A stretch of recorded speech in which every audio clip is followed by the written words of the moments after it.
తెలంగాణలో జూనియర్ డాక్టర్లు సమ్మె విరమించారు. ఈ రోజుతో హైకోర్టు గడువు తీరనున్న నేపథ్యంలో సమ్మె విరమిస్తున్నట్లు వారు ప్రకటించారు. దీనికి సంబంధించిన అప్డేట్స్ మా కరెస్పాండెంట్ రాజేష్ అందిస్తారు. రాజేష్, చెప్పండి, జూడాల సమ్మె విరమణకు సంబంధించి మీ దగ్గర ఉన్న అప్డేట్స్ ఏంటి?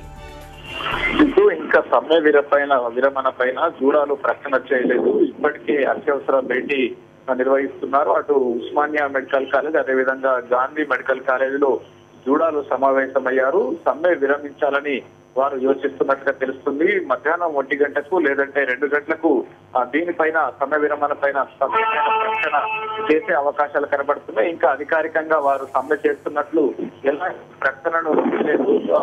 అయితే ఇప్పటికీ భేటీ అయ్యారు, వివిధ జూడాలు సమావేశం అయ్యారు. హైకోర్టు తీర్పునిచ్చింది కాబట్టి ఖచ్చితంగా సమ్మె విరమించాల్సిందే, మరో ప్రత్యామ్నాయం లేదు కాబట్టి వారు సమ్మెను విరమిస్తారు. అయితే ప్రభుత్వంతో పాటు ఎప్పటికప్పుడు చర్చలు జరుపుకొని తమ సమస్యల పరిష్కారానికి కృషి చేయాలని జూడాలు భావిస్తున్నట్లుగా తెలుస్తుంది. దీంతోనే మొదటగా హైకోర్టు తీర్పు ఇచ్చింది కాబట్టి హైకోర్టు తీర్పునకు కట్టుబడాల్సి ఉంటుంది. 48 గంటల్లో సమ్మెను విరమించాలంటూ హైకోర్టు ఆదేశాలు జారీ చేయడం, ఆ తర్వాత డిఎంయూతో జూడాలు 2 దఫాలుగా చర్చలు జరిపారు. మొదటగా తొలి దశలో అవి 2 చర్చలు కూడా విఫలమయ్యాయి. ఆ తర్వాత ప్రభుత్వం నుంచి సానుకూల స్పందన వచ్చింది. మొదటగా జూడాలు సమ్మె విరమించాలి, వాటికి సంబంధించినటువంటి ఏవైతే వారు సమస్యలు ఉన్నాయని చెప్తున్నారో ఆ సమస్యల పరిష్కారానికి ప్రభుత్వం సానుకూలంగా స్పందిస్తుంది, సమస్యల పరిష్కారానికి కృషి చేస్తుందంటూ జూడాలకు మరోసారి స్పష్టం చేశారు. ఈ నేపథ్యంలో హైకోర్టు తీర్పు, ఇటు ప్రభుత్వం నుంచి సూచనలు రావడంతో జూడాలు సమ్మె విరమించనున్నట్లుగా తెలుస్తుంది.